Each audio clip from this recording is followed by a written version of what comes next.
One thing I will say about when I was in New York, they didn't have that add-in gratuity.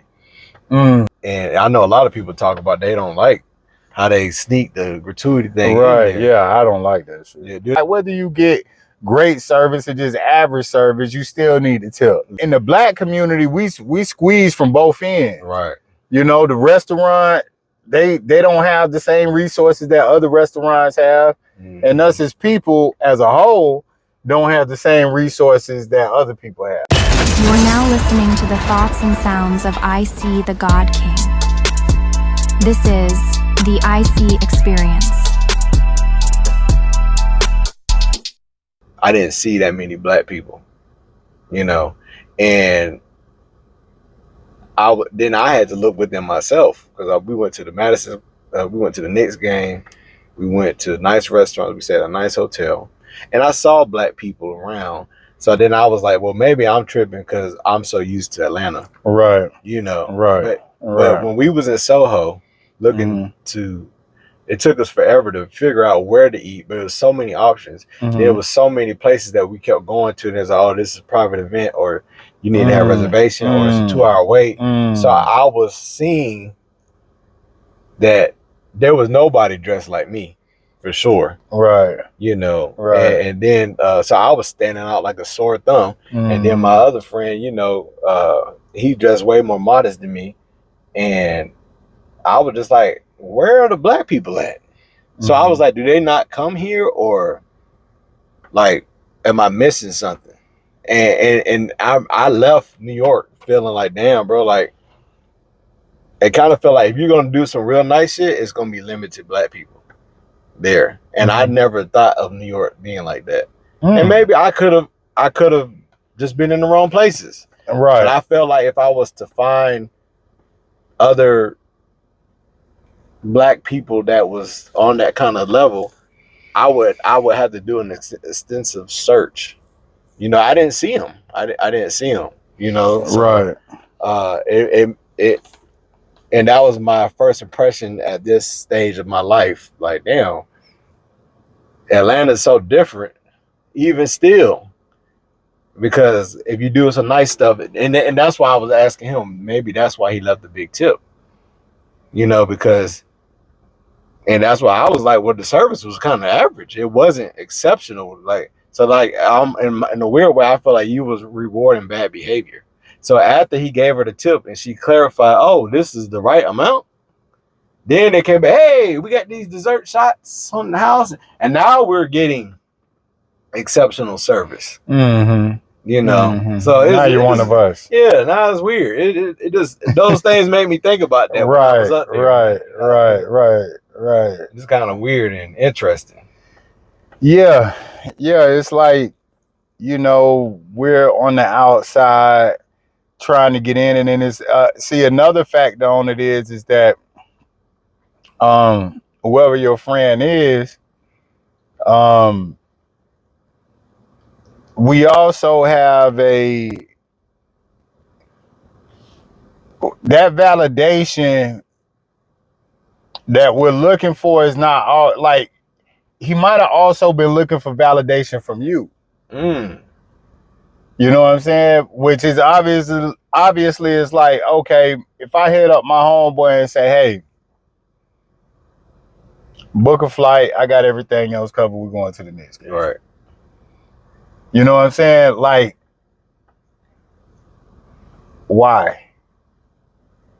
You know what I'm saying? Like, outside of you just wanting to go, you know what I mean? Because it's like, if you just wanted to go, it's like, hey, yeah, bro, I just really want to go to the next game, bro. You think you might want to go? Because, you know what I'm saying? And, you know, you kind of try to work it out to see, you know, okay, who gonna pay for what? You know what I mean? And stuff like that. How much the tickets cost? Where we gonna sit at? Stuff like that. But so it's also kind of like that kind of play. Like, okay, boom, shit going good, and you know, I want my homeboy to be able to share in the experience.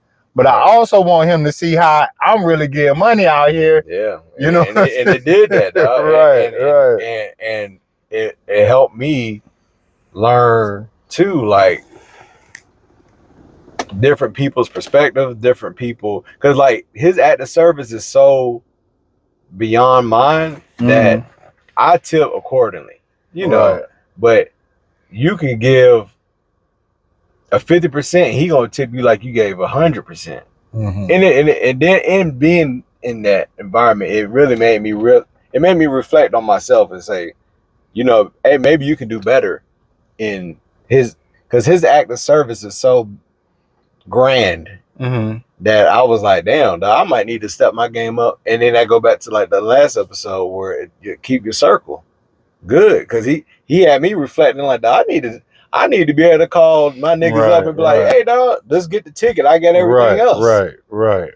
Yeah, because there was one point you told me, is it better to have the money to do the things or have access to it?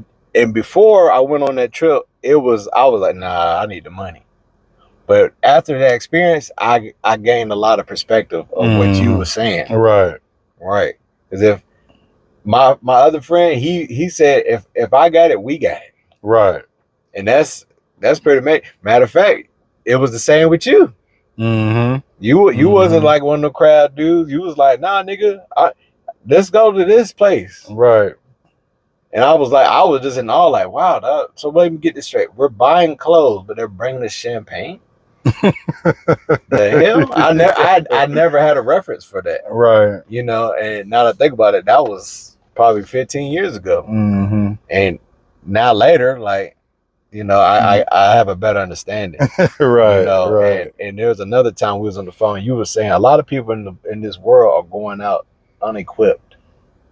And that was major when you told me that, because it's like, you're right, bro. A lot of people are going out trying things with no proper guidance, and sometimes you make a mistake. It might cost you your life, it might cost you your freedom. Yeah. You know, and that's a constant that I see within the Black community. You know, we kind of just going out and hoping. Like, no direction, no blueprint, no guideline, not a manual or nothing. Just, hey, go figure it out, man. You know, and it's just like, even with the food, man, it's like, you got to be aware of what's going on, you know. And it's always changing. As soon as you figure it out, they done changed it. They done changed it. They got another trick going on, you know, the social media, you know what I mean? It's like, they're hitting you from all angles. Yeah. You know, and if you don't know that you being hit, or that they trying to hit you, then you don't even, you're asleep. You're not woke. Yeah. They already done got you. You don't right. You don't even know you're an AI, man. Yeah. I went to a clone, my physical one time, and they was like, hey, do you have a family history of X, Y, and Z? And at the time, I didn't know. But then 3-4 years later, I'd be doing in there saying, yeah, I got a family history of this and this, a heart complication. But then I saw something that said, is it really a family history, or is it that the whole culture just eating bad? Right. Yep. Yeah, so it's like, is it a family history, or is our history we all been eating chitlins? Right. The low quality food. And the leftovers. Right. And we normalize that, and we looking for good deals and not quality. Right. Like, I learned about the Michelin star restaurant. Yeah. You taught me that this year, and I was like, I didn't even know what that was. Right. And my wife told me that Atlanta have 2 or 3 of them here. And I think one of them is a Black restaurant. The Hungry AF. No, it was like it was called Marcus. It was Marcus. No, it was like, I'm gonna have to figure it out. But I went there and it was good. Okay. But I was like, wow, that's because when you told me about that standard, what is it, Michelin? Yeah. Tell the viewer, because if they don't know. So a Michelin rated restaurant is basically the most sought after ratings you can get as a restaurant. I don't think it's something that you can apply for, enroll. Like, they have to choose you, you know, and then they give you a rating. So it's really like you know, very high level culinary stuff. Is that something that's like out of United States, or is like European, or?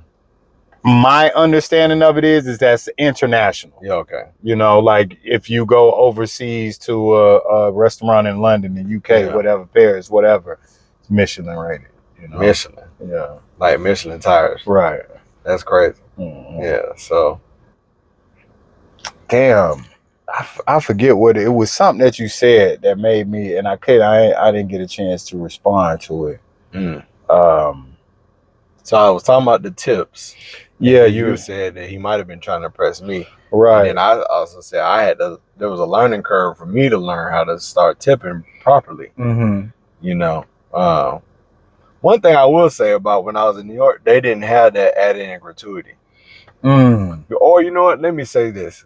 Because most of the time, I didn't even be looking to see if they have it. I just be seeing it, and then I just add a tip. Okay. But now that I done been trained through you and your sister, I be looking, but I don't recall seeing an added gratuity. So that was another thing I noticed that was different from New York and Atlanta too. Right. So, and I know a lot of people talk about they don't like how they sneak the gratuity thing. Right. Yeah, I don't like that shit. Yeah, when you was in Florida this last weekend, did they have that? They don't do that shit. So that might play them be kind of game. But they might be doing that shit because they learned that a lot of black people, like I admitted, I wasn't probably trained how to tip.